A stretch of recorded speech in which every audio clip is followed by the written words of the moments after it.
मैले सन् 1950 देखि 1961 सम्म खिचेको फिल्म तपाईहरूलाई देखाउन पाउँदा मलाई खुसी लागेको छ। यसमा मेरो नेपाल भ्रमण र त्यस क्रममा मैले गरेका कामहरू देखाइएको छ।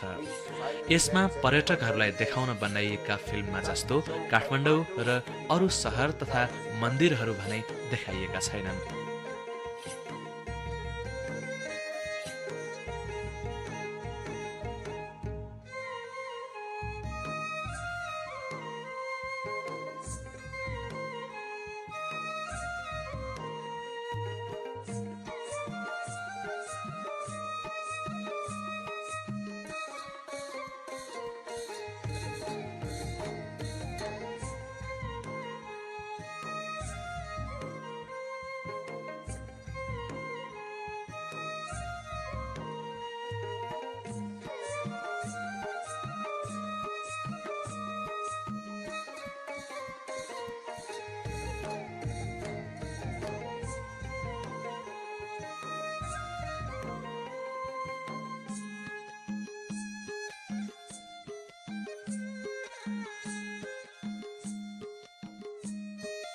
यी मेरा शेर्पा आइला हुन्। उनले सन् 1950 देखि 62 सम्म मलाई सहयोग गरेका थिए। मैले नेपालमा गरेको पहिलो काम भौगर्भिक सर्वेक्षण हो। हिमालयमा डायमन्ड जस्ता बहुमूल्य खनिज पदार्थ पाइन्छ कि पाइँदैन भन्ने कुरा हेर्नु पनि मेरो काम थियो। मैले मधेसदेखि हिमालय र तिब्बतसम्मको भौगर्भिक अवस्थाको अध्ययन गरेँ। यस क्रममा मैले 14,000 किलोमिटर पैदल यात्रा गरेँ। सुरुमा मेरो रुचि चट्टानप्रति थियो। भ्रमणका क्रममा गाउँले नेपालीहरूसँग भेटघाट बढेपछि भने मेरो रुचि चट्टानमा भन्दा मानिसमा बढी भयो।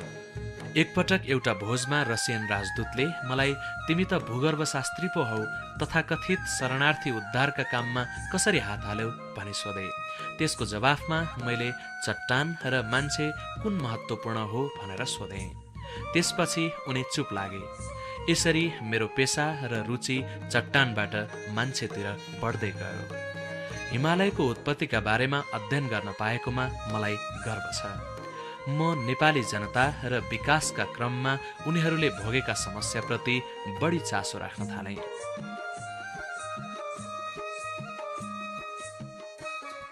नेपाली जनताले भोगिरहेको एउटा प्रमुख समस्या ठूला नदीनाला तर्नु थियो।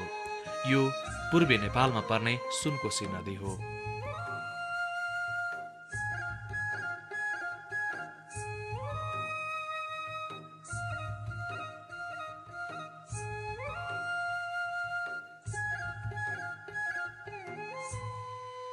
मेरा लागि त यो खोला तर्न रमाइलो थियो, किनभने म बेगले पानी नबगेको ठाउँमा यस्ता नदी पौडेरै तर्दथे। तर मेरा भरियाहरू एकदमै डराउँथे। उनीहरूले एकदमै साँगुरो डुङ्गामा चढेर नदी तर्नु पर्थ्यो। डुङ्गामा भारी ठाडो पारेर राख्नु पर्थ्यो। उनीहरू भारी घोप्टेला भनेर सधैँभरि डराउँथे।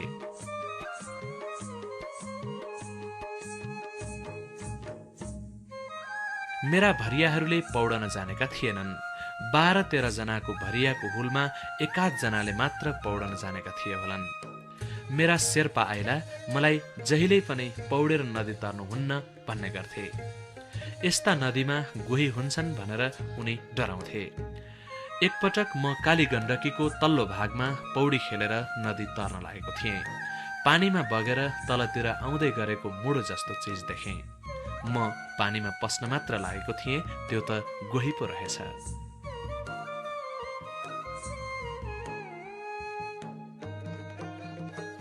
त्यतिबेला भरियाहरूलाई कुल्ली भन्ने गरिन्थ्यो। उनीहरू नदी तर्दा डुङ्गा नघोप्टियोस् भनेर प्रार्थना गर्थे।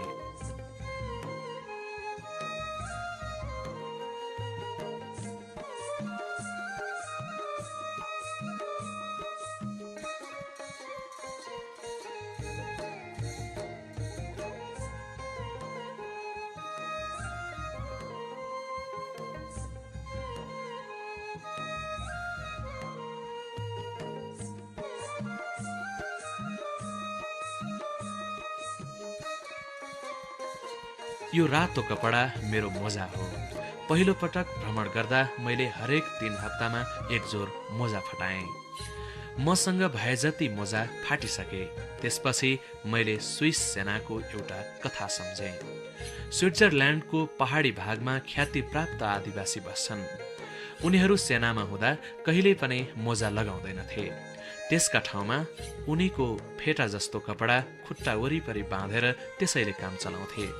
मैले पनि उनीहरूले जस्तै नेपालमा बनेको दह्रो खालको उनीको फेटालाई मोजा बनाएर लगाएँ। यसले 6 महिनासम्म थाम्थ्यो।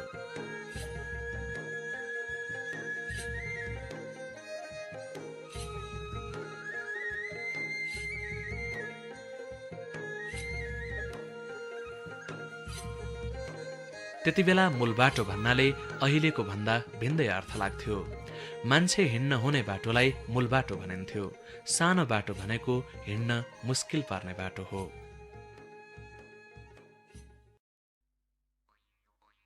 खोलाको गर्तिरै गर्तिर जङ्गार तरेर हिँड्नुपर्ने बाटोलाई खोलाको बाटो भनिन्थ्यो।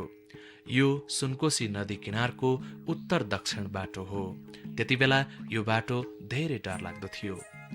मैले मेरो यात्राका क्रममा नेपालका 25% मानिसहरू यस्तो बाटोमा हिँडिरहेको भेटेको छु।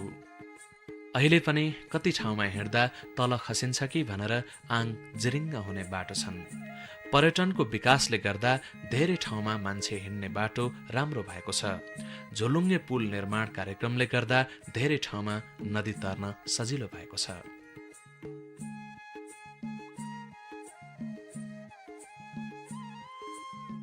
त्यति बेला कतिपय नदी तर्ने घाटमा डुङ्गा समेत हुँदैनथ्यो। यो निकै ठुलो नदी हो। नदीको पानी सफा र तातो थियो।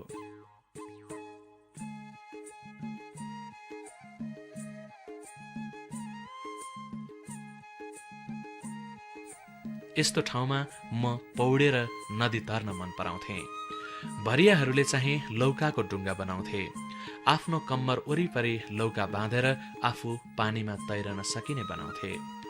डुङ्गामा आफ्नो भारी राखेर उनीहरू त्यसैको छेउ समातेर नदी तर्थे।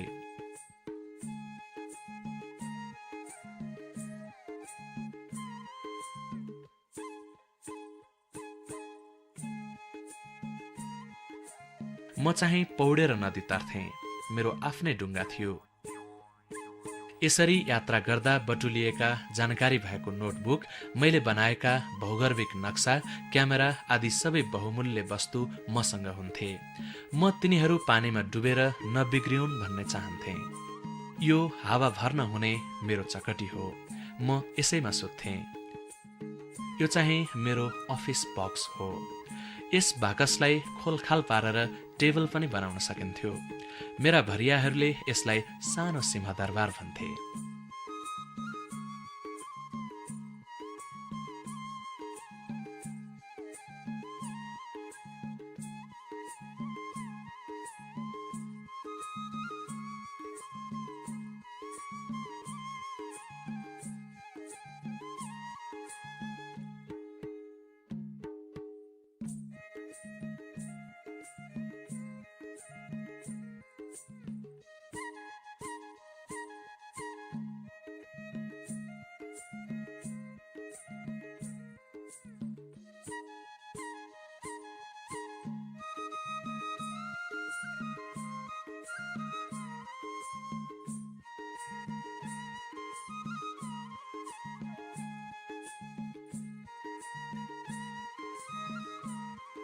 बर्खाका बेला नेपालमा बाटो हिँड्न सकिँदैनथ्यो। काठमाडौँ बाहिरका मानिसहरू आवत जावत गर्दैनथे। मेरो भ्रमण वसन्त ऋतुमा सुरु भएर शरद ऋतुमा टुङ्गिन्थ्यो। तर सुरुमा चाहिँ मैले वर्षभरि नै भ्रमण गरेँ।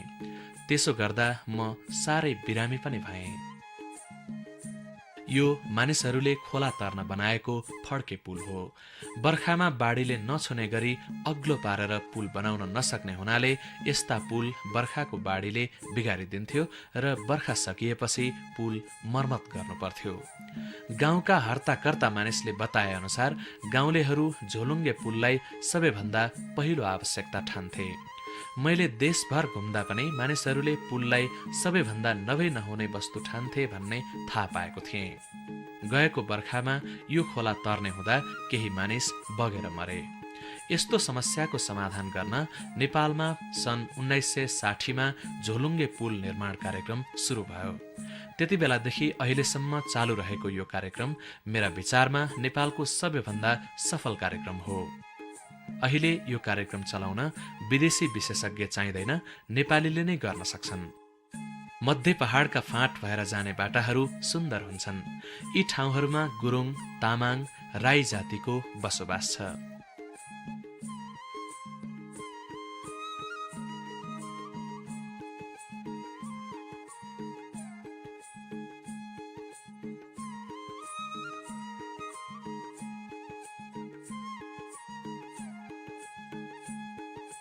यो चाहिँ पश्चिम नेपालको धौलागिरीको छेउछाउ।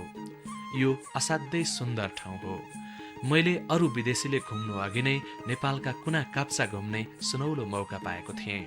त्यति बेला विदेशीहरू काठमाडौँमा मात्र घुम्न पाउँथे। धेरै टाढा गए उनीहरू ककनेको डाँडासम्म मात्र डुलफिर गर्न पाउँथे।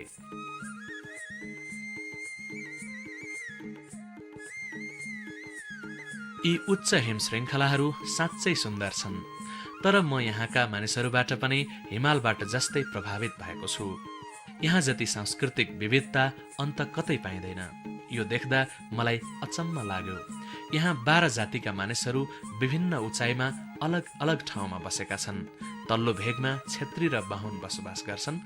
मध्य पहाडमा नेवार, गुरुङ, तामाङ, ठकुरी, लिम्बू, राई र मगरको बसोबास छ।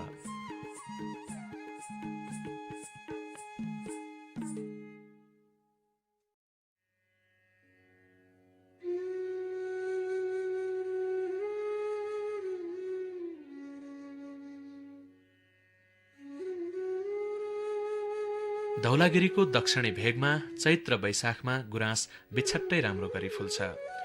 के भएर हो कुन्नी, यो फिल्ममा चाहिँ त्यति राम्रो देखिएन। मैले यति राम्रो गुराँस फुलेको दृश्य भेट्टाउन 3 पटकसम्म धाउनु पर्यो। गुराँस फुल्ने महिना चैत्र वैशाखमा दिन छ्याङ्ग खुलेको हुँदैन, ढुस्स तुवालोले ढाकेको हुन्छ। त्यसैले यस्तो राम्रो खुलेको दृश्य खिच्नलाई मैले 3 पटक प्रयास गर्नु परेको थियो।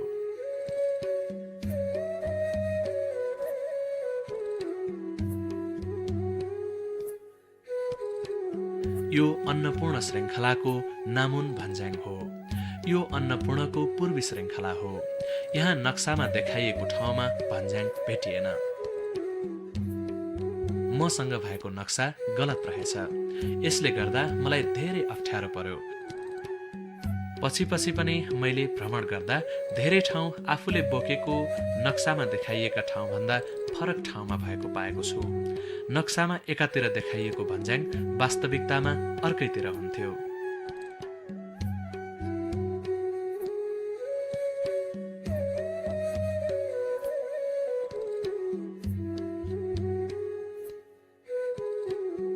मेरो यात्रामा मैले धेरै सुन्दर हिमाल भेट्टाएँ, जस्तै यो धौलागिरी।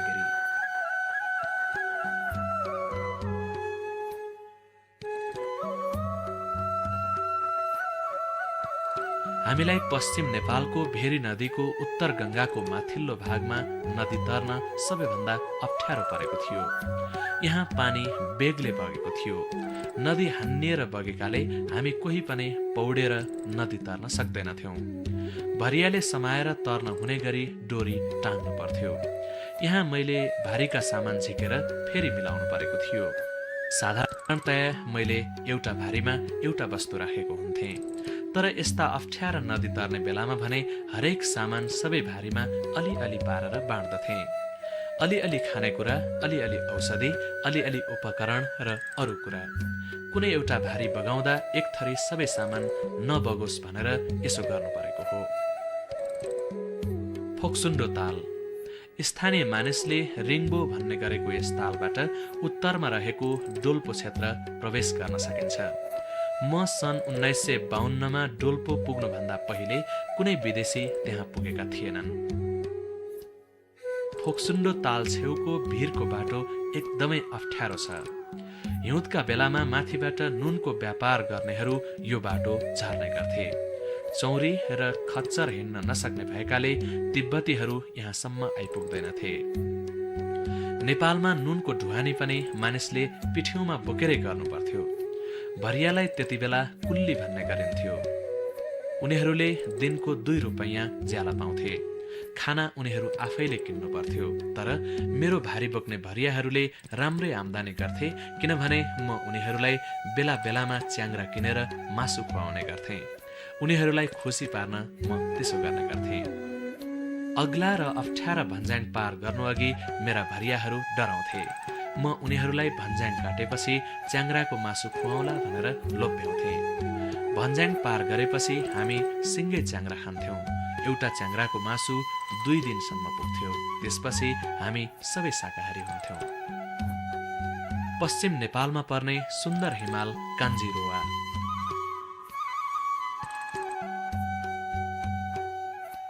सामान्यतया मसँग जगडा जुत्ता हुने गर्थ्यो, तर एकपटक मसँग जगडा जुत्ता थिएन। त्यसैले जुत्ता फाटेपछि मेरो शेर्पा आइलाले नाइलनको डोरीले जुत्ता बाँधिदिए। यसो गरेपछि जुत्ता 2-3 हप्ता अथवा यात्रा नसकिउन्जेल टिक्थ्यो। सन् 1954मा मैले सबैभन्दा लामो भ्रमण गरेको थिएँ। त्यस वर्ष म दैलेख, जाजरकोट, सिमीकोट र त्यहाँबाट मुगु गएको थिएँ। मुगुमा म नराम्रोसँग बिरामी परेँ। त्यहाँ भरिया पनि बिरामी भए। त्यति बेला मुगुमा भारतीय सेनाको चेकपोस्ट थियो। त्यहाँबाट काठमाडौँ स्थित भारतीय राजदूतावाससँग रेडियो सम्पर्क गर्न सकिन्थ्यो। मैले आपतकालीन सहायताका लागि काठमाडौँ खबर पठाउन खोजेँ, तर भारतीय दूतावासले मेरो खबर टिप्ने फुर्सद छैन भनिदियो।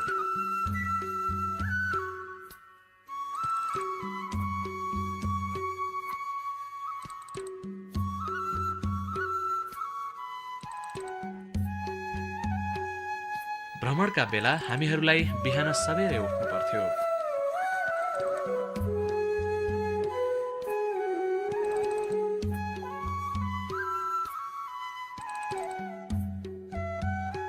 आइलाले मेरा लागि ब्रेकफास्ट तयार गर्थे। घामको झुल्कोसँगै नउठ्नेको पाल उठेका मानिसले खोलेर उनीहरूलाई उठाउन पाउने सम्झौता गरेका थियौँ। को बेलैमा उठ्दैन र उसको पाल यसै गरी झार्न पाउला भनेर हामी हरेक बिहान सबेरै एक अर्कालाई हेर्ने गर्थ्यौँ। एकपटक भरियाहरू धेरै ढिलोसम्म उठेनन्।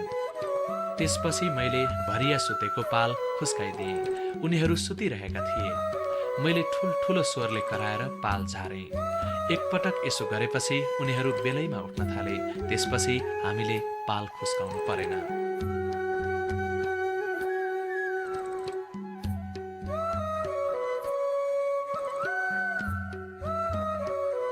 म बाटोमा स्विस जर्मन भाषाका अश्लील शब्दहरू पनि प्रयोग गर्ने गर्थेँ। मेरा भरियाहरूले ती शब्दहरू तुरुन्तै टिप्थे। एकपटक नाइके भरियाले अरू भरियालाई छिटो हिँड भन्दै थियो। उसले यसो नगरेमा हाकिम साहबले तिमीहरूलाई यसो भनेर गाली गर्छ भनेर स्विस जर्मन भाषाका अश्लील शब्द नेपाली लवजमा भन्यो।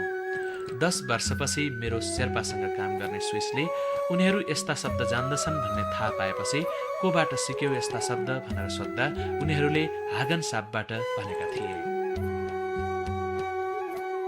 मेरो यात्रामा मसँग 2 भारी त औषधि नै हुने गर्थ्यो। एकपटक एकजना भरियाको खुट्टाको औँलाको घाउ पाक्यो। मैले उपचार गर्ने निधो गरेँ। त्यसलाई फुटाउँदा त्यसबाट निस्केको पिप मेरो नङमा पर्यो। मेरो नङ असाध्यै मैलो थियो।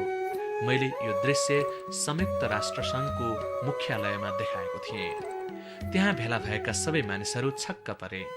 राष्ट्रसङ्घको स्वास्थ्य सेवाका प्रमुख पनि त्यहाँ उपस्थित भएका थिए। उनले मलाई तिम्रो पेसा के हो भनेर सोधे। मैले म भूगर्भविद हुँ भने। त्यसपछि उनले औषधोपचारको काम तिमीले गर्ने होइन भने। मैले त्यसो गर्दा मेरो फोहोर नङले घाउलाई संक्रमण पुर्याउने खतरा बढी थियो कि पिपले मेरो नङमा संक्रमण फैलाउने खतरा बढी थियो भने सबैका सामु प्रश्न गरेँ। त्यहाँ उपस्थित सबै मानिसहरू हाँसे। त्यति बेला त ऊ चुपचाप बस्यो, तर उसले यसको बदला धेरै वर्षपछि म असाध्यै बिरामी भएको बेला लियो। त्यसपछि उसले मलाई राष्ट्रसङ्घले थोरै मात्र जिम्मेवारी बेहोर्ने खालको सम्झौता मसँग गर्यो। सामान्य अवस्थामा गर्ने खालको सेवा सम्झौता मसँग गरेन। घाउ फुटाइसकेपछि मैले भरियालाई पेनिसिलिन सुई दिएँ। यसअघि एन्टिबायोटिक कहिल्यै पनि नलिएको त्यो भरिया तत्कालै जाती भयो।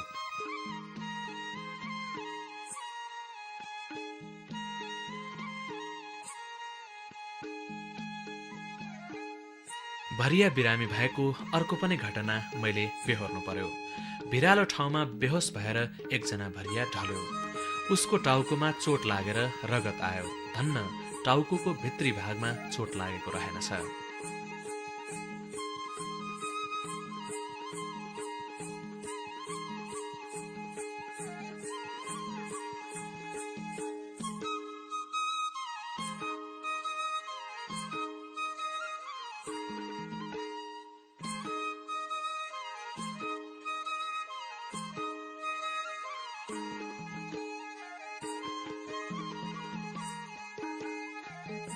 मैले उसलाई कुरामिन सुई दिएँ।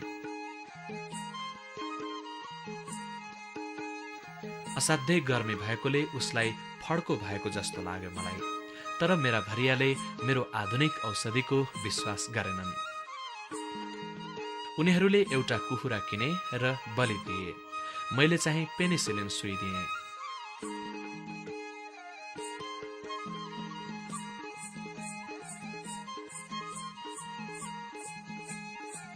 उनीहरूले कुखुरा बलि दिएकाले बाँचेको भन्ने ठाने 2 दिनपछि ऊ पूर्ण स्वस्थ भयो।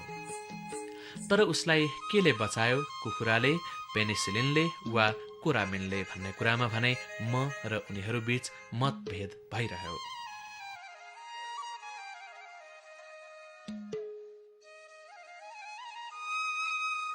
पोखरा, सुन्दर पोखराको दृश्य। यो चाहिँ पोखरा विमानस्थल। अहिले यो ठाउँमा साङ्ग्रिला होटल छ। त्यति बेला खेतमा घर बनेका थिएनन्। यो संसारको सबैभन्दा सुन्दर ठाउँ थियो। अहिले पनि सुन्दर छ।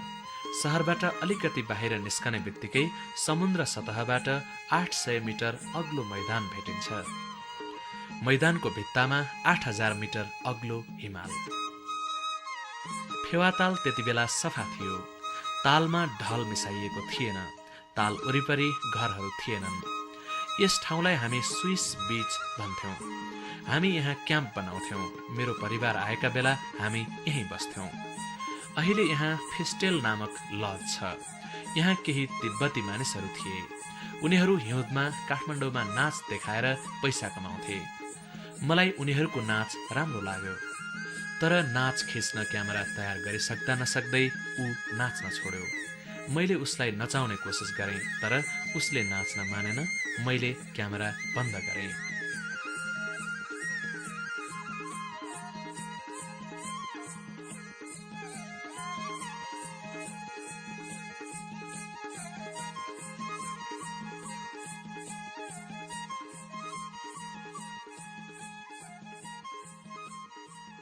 सन् 1952-53मा मेरी पत्नी र छोराछोरी पनि नेपाल आएका थिए। उनीहरू मसँगै सकेका जति ठाउँ घुम्न चाहन्थे।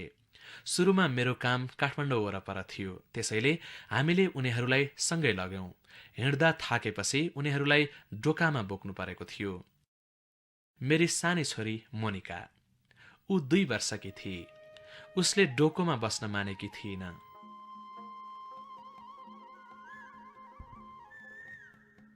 हाम्रो कुकुर पनि हामीसँगै थियो, क्रिस्टोफर, र बीचमा चाहिँ केट्रिन।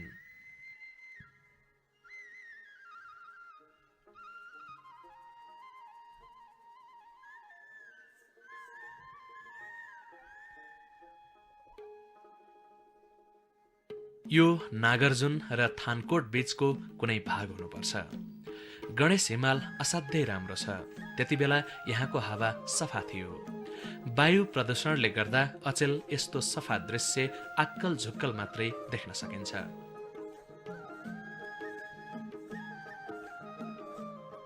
सुदूरपश्चिमको बझाङ जिल्लाको स्कुल। चौरमा पढाइ हुने यस स्कुलमा पुग्ने म पहिलो विदेशी थिएँ। त्यहाँका शिक्षक खुसी थिए।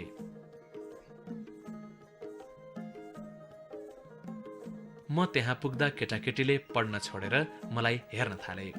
त्यति बेला शिक्षक विद्यार्थीहरूलाई कराउँथे।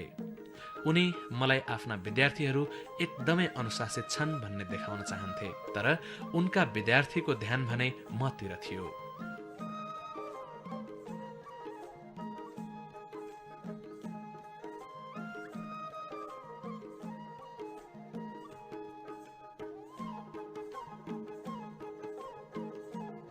नेपालमा शिक्षा प्रणालीको आलोचना गरिन्छ, तर पनि शिक्षाका क्षेत्रमा नेपालले निसन्देह धेरै प्रगति गरेको छ।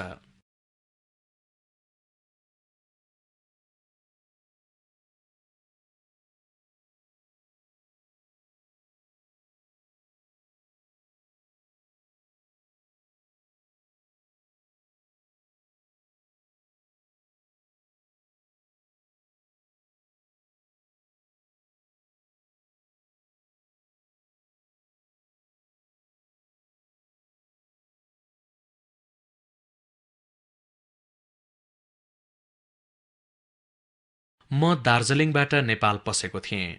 त्यहाँ कञ्चनजङ्घाको सिंहलीला श्रृङ्खलासम्म गएँ। पछाडि देखिने हिमाल कञ्चनजङ्घा हो। यो पैदल यात्रा निकै रमाइलो थियो। बाटो राम्रो थियो। सिक्किमपट्टि गेस्ट हाउस पनि थिए, ब्रिटिस साम्राज्यले बनाएका। यति राम्रो ठाउँमा पनि पर्यटक चाहिँ थिएनन्। संयुक्त राष्ट्रसङ्घको झण्डा। मैले पहिले नेपाल सरकारको कर्मचारी भएर काम गरेँ। 1 वर्ष नपुग्दै मलाई राष्ट्रसङ्घले काम लगायो। म नेपालमा काम गर्ने पहिलो राष्ट्रसङ्घीय विशेषज्ञ हुँ। नेपाल राष्ट्रसङ्घको सदस्य बन्नु अघि नै मैले नेपालमा राष्ट्रसङ्घको विशेषज्ञ भएर काम गरेको थिएँ।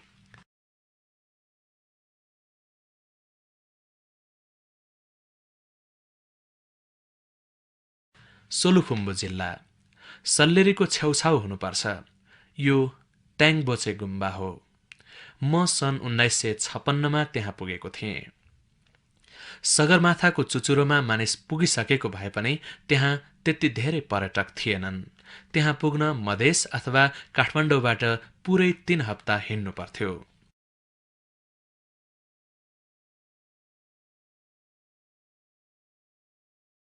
सोलुखुम्बुमा ट्याङबोचे गुम्बाका लामाहरूसँग मेरो भेट भयो।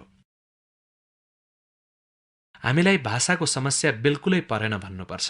उनीहरूले तिब्बती भाषा बोले, मैले स्विस जर्मन भाषा बोलेँ। तैपनि हामीले एक अर्काका कुरा राम्रोसँग बुझ्यौं।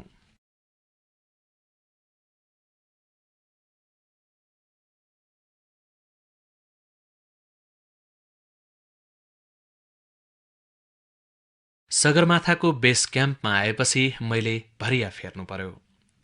मध्य पहाडी भागका भरियाहरू यहाँभन्दा माथि जान सक्दैनथे। डिसेम्बर महिना थियो। मौसम असाध्यै राम्रो। तर रात परेपछि मुटु छेन्ने चिसो हुन्थ्यो। घाम हिमाल पारी लुक्ने बित्तिकै मेरो पालको चिया बरफ बन्थ्यो। असाध्यै जाडो हुन्थ्यो।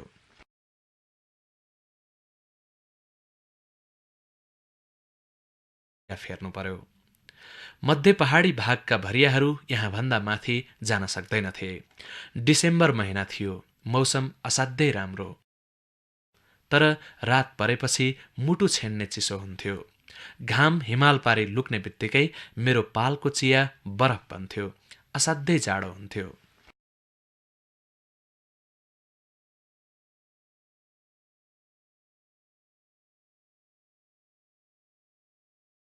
खुम्बुको पश्चिम जाने क्रममा मैले एकजना भरिया गुमाउनु पर्यो। ऊ असाध्यै डराएको थियो।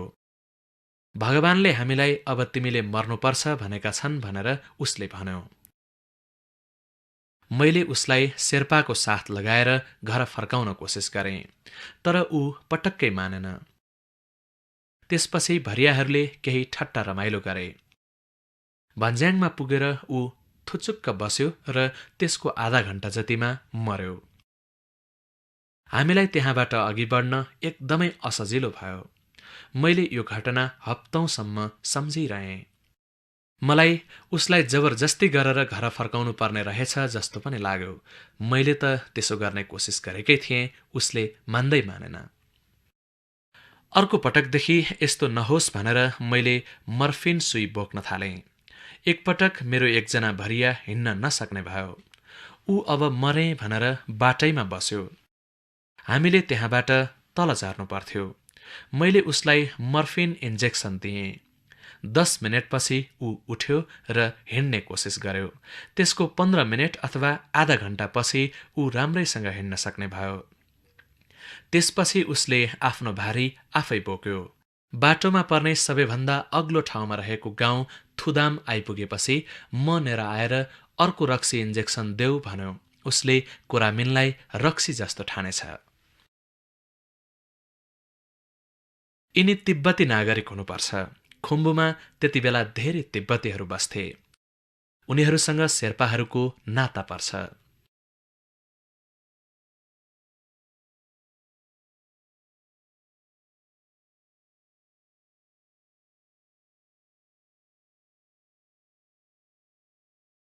सगरमाथाको उत्तर पश्चिमी भाग। मैले यहाँ बसेर भौगर्भिक रेखा कोर्ने कोसिस गरेँ। घाम जोडसँग लागेको थियो, तर बेगले हावा चलेकोले मैले फिल्ड बुक खोल्नै सकिनँ। मैले नेपालको पूर्वदेखि पश्चिमसम्मको भौगर्भिक अध्ययन गरेको छु। यस क्रममा मैले 96वटा भौगर्भिक प्रोफाइल अथवा नक्सा तयार गरेँ। मैले नेपालको सामाजिक, आर्थिक अवस्था र विकासका समस्या सम्बन्धी जानकारी पनि बटुलेँ। यिनका आधारमा मैले 2वटा प्रतिवेदन तयार पारेँ। पहिलो भूगर्भ, प्राकृतिक सम्पदा, खनिज पदार्थ र जल सम्पदाका बारेमा। दोस्रो नेपालीहरूका बारेमा। राष्ट्रसङ्घले त्यो प्रतिवेदन अङ्ग्रेजी भाषामा छाप्यो। यो राष्ट्रसङ्घले नेपालका बारेमा छापेको पहिलो प्रतिवेदन हुनुपर्छ। यो किताब मेरो 80औं जन्मदिनमा राष्ट्रसङ्घीय विकास कार्यक्रमको सहयोगमा हिमाल एसोसिएसनले प्रकाशित गरेको छ। अरुण तेस्रो योजनाको ड्याम यतैतिर बनाउने योजना थियो। यो पुल निर्माणको उत्तम नमुना हो। यसमा तार, काँटी जस्ता आधुनिक साधन प्रयोग गरिएको छैन। रुखका लहरा, डोरी, मुढा जस्ता प्राकृतिक साधनकै भरमा सुरक्षित पुल बनाइएको थियो, तर सबै पुल सुरक्षित थिएनन्।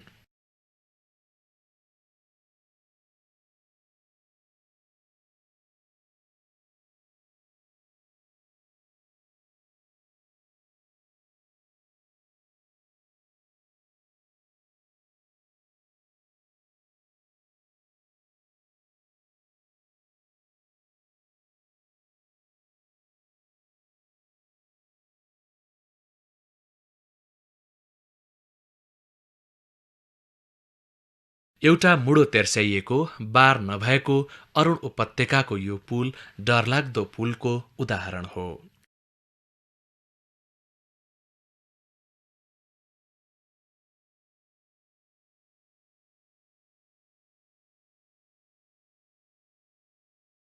अरुण उपत्यकाकै यो अर्को पुल पनि डरलाग्दो थियो।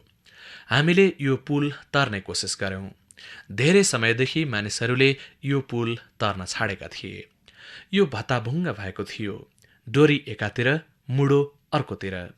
आग्ला थिएनन्। मेरा भरियाले कुशलतापूर्वक पुलको मर्मत गरेपछि हामीले पुल तर्यौं। मेरो टोली एकदमै कुशल थियो। मैले 4 बजे क्याम्प गाड्ने भनेपछि भरियाहरूलाई केही पनि अराउनु पर्दैनथ्यो। सबैले आआफ्नो काम गर्थे। उनीहरूले आधा घण्टामा पाल गाडिसक्थे। मेरो टेबलमा चिया आइपुग्थ्यो। हामीहरूले धेरै अग्ला भन्ज्याङ पार गर्नु पर्थ्यो। हिउँले ढाकेका ठाउँमा हिँड्नु पर्थ्यो।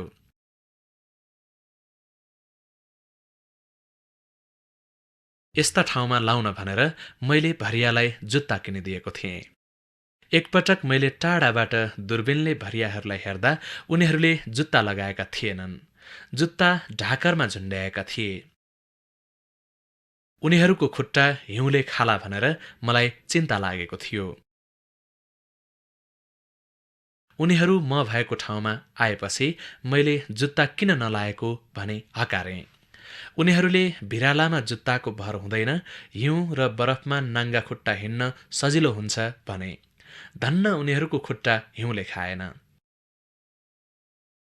तर हिउँ, बरफ र गर्मीमा लामो समयसम्म हिँडेर यात्राको अन्त्यमा आइपुग्दा उनीहरूका पैताला 1 सेन्टिमिटर मोटा र कडा हुन्थे। त्यसपछि फुटेर खुट्टामा घाउ हुन्थ्यो। हामीले यस्ता धेरै समस्या भोग्नु पर्यो।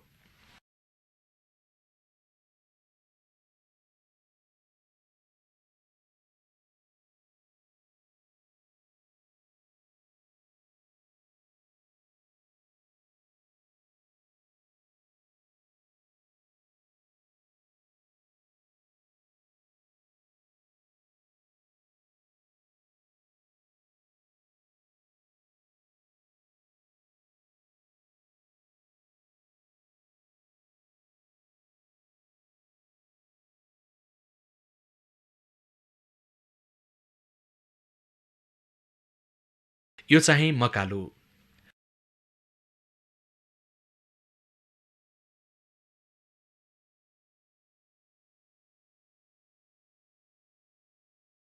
यो सगरमाथाको उत्तर पूर्वी भाग। यो 1956मा खिचिएको हो। म नेपाल तिब्बत सीमामा थिएँ। मलाई अलिकति उत्तर गएर सगरमाथाको उत्तरी भाग हेरौं जस्तो लाग्यो। तिब्बत यस अघि नै चीनले लिइसकेको कुरा मलाई थाहा थियो। मैले अलिकति उत्तर गएर त्यताको भौगर्भिक अध्ययन गरेँ, किनभने सगरमाथाको भौगर्भिक अवस्था बुझ्न दक्षिण होइन उत्तरी भागको अध्ययन गर्नु महत्त्वपूर्ण हुन्छ।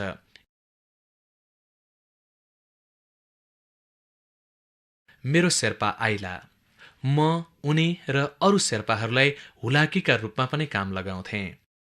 दायाँपट्टिको सगरमाथा, बायाँ लोत्से। यी दुईको बीचमा पर्छ साउथ कोल, जहाँबाट हिलारी र तेन्जिङले सगरमाथा चढेका थिए।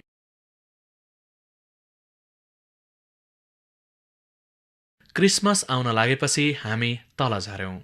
हिउँद लागेपछि धेरै अग्लो भेगमा हिँड्नु हुँदैन। हामी आफूलाई खतरा नहुने तल्लो भेगमा झर्यौं।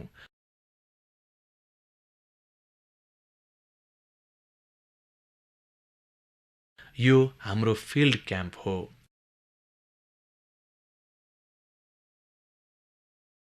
मेरो सानो टेबुल।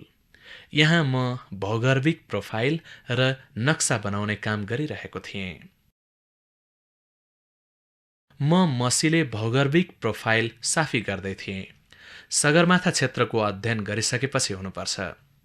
मेरा भरियाहरू मेरो छेउमा आएर नक्सा हेर्न थाले। उनीहरूले हामी कताबाट आएका हौं, हामीले राम्रो छ्याङ खाएको ठाउँ कहाँ हो, राम्रा केटीहरू भएको गाउँ कुन हो, लगायतका प्रश्न सोधे। उनीहरूले मलाई यात्राका विभिन्न कुराहरूको सम्झना दिलाए।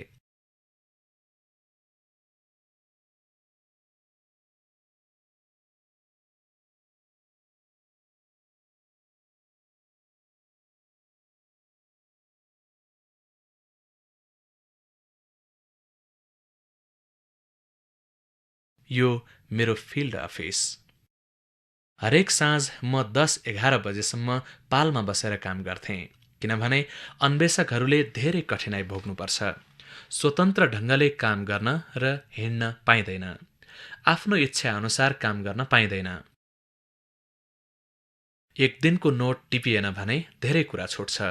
ती कुराहरू सम्झिराख्न सकिँदैन।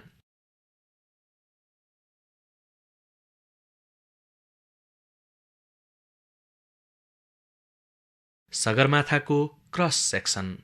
सगरमाथाको पूर्वी भाग। धेरै नेपालीहरूले नेपालको भूगर्भ सम्बन्धमा थाहा पाएका छैनन्। भौगर्भिक नक्साको मूल कपी हिमाल एसोसिएसनमा छ। यो नक्सा निकै ठूलो छ। देशभरको पुरै नक्सा क्वार्टर इन्चमा छ। यो सन् 1922मा सर्वे अफ इन्डियाले गरेको सर्वेमा आधारित छ। त्यो क्वार्टर इन्च नक्सा भारतीय सर्वेयरहरूले गरेको सर्वेबाट तयार गरिएको राम्रो नक्सा हो। त्यतिबेला ब्रिटिस सर्भेयरहरूलाई नेपाल पस्न दिइएको थिएन। त्यसैले उनीहरूले गङ्गाको मैदानबाटै सर्वे गरेर संसारको सबैभन्दा अग्लो टाकुरा कहाँ पर्छ भनेर पत्ता लगाएका थिए। तर उनीहरूले यसो गर्न धेरै टिम खटाउनु परेको थियो।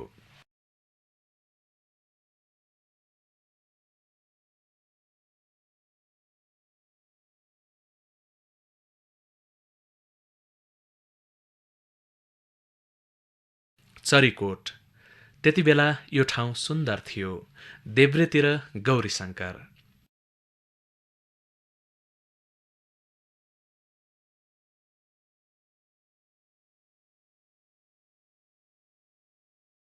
शरद ऋतुमा तिहारका बेला नेपालभर यस्ता लिङ्गेपिङ भेटिन्थे। रोटेपिङ पनि पाइन्थे।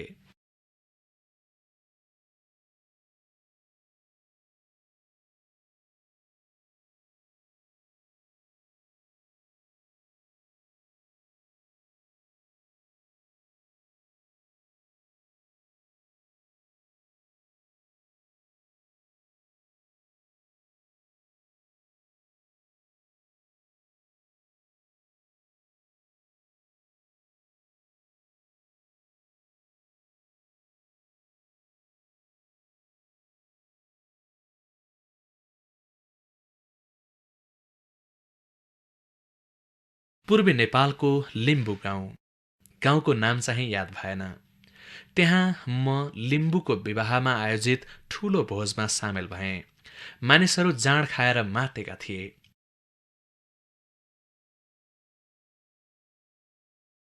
उनीहरूसँग नाच्न सजिलो होस् भनेर मैले पनि जाँड खाएँ।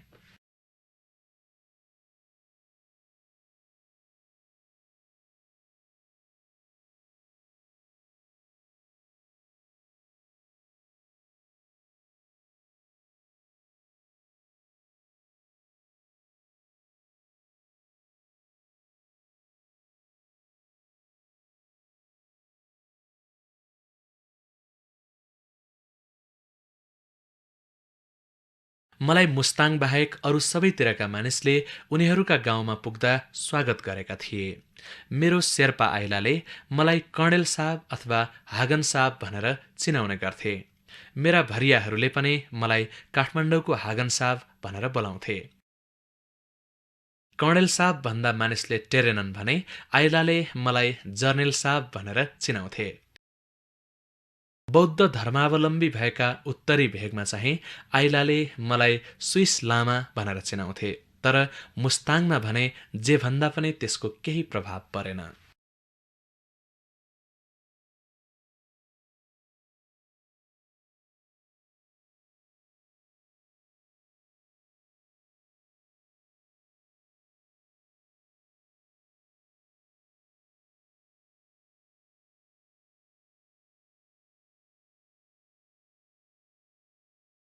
मेरा भरियाहरूले भन्ने गरेका हागन साहब, म यहाँ खुबै रमाएको थिएँ।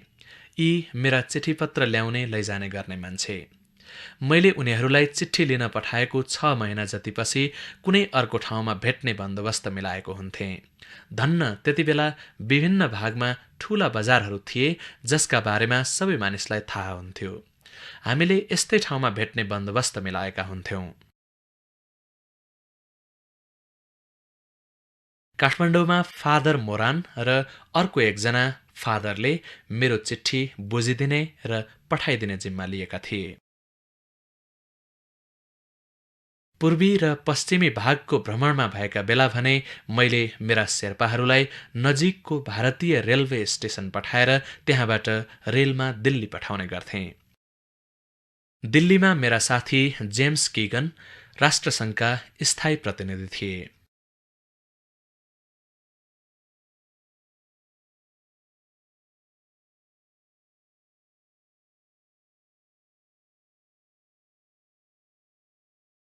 कहिलेकाहीँ डीसी जहाजले पनि मेरा चिठी काठमाडौँ वा पोखरासम्म ल्याउँथ्यो। सन् 50 को दशकमा DC-3 हवाईजहाज चल्थ्यो। पोखरामा पहिलो गोरुगाडा यही जहाजले पुर्याएको थियो। पछि पोखराको पहिलो जीप पनि यही जहाजले त्यहाँ पुर्याएको थियो। जहाजले जीप पुर्याएका बेला जहाज र जीप हेर्न 1 हप्तासम्म पहाडदेखिका मानिसहरूको घुइँचो लागेको थियो। जीप ओह्राल्दा उनीहरूले हवाई जहाज ब्यायो भनेका थिए। उनीहरू यो जीप बिस्तारै ठूलो हुन्छ, यसका पखेटा पलाउँछन् र यो पनि पछि उड्छ भनेर भन्थे।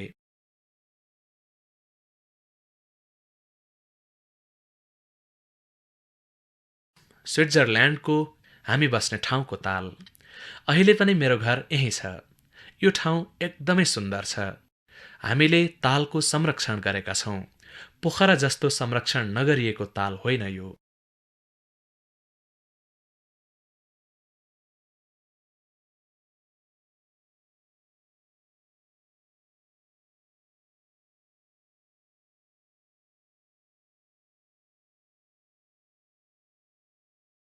यिनी चाहिँ हुलाकी, स्विस हेल्भेटिका हुलाकी।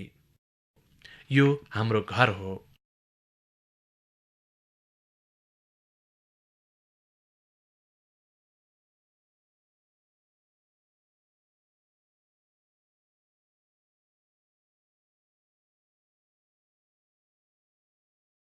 मेरी पत्नी सन् 50 को दशकतिर।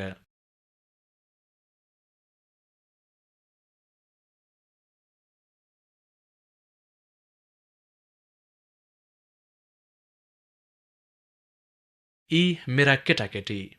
चिठी पुग्दा मेरी पत्नी छोराछोरीलाई बाबु जिउँदैछ भनेर खबर गर्थिन्।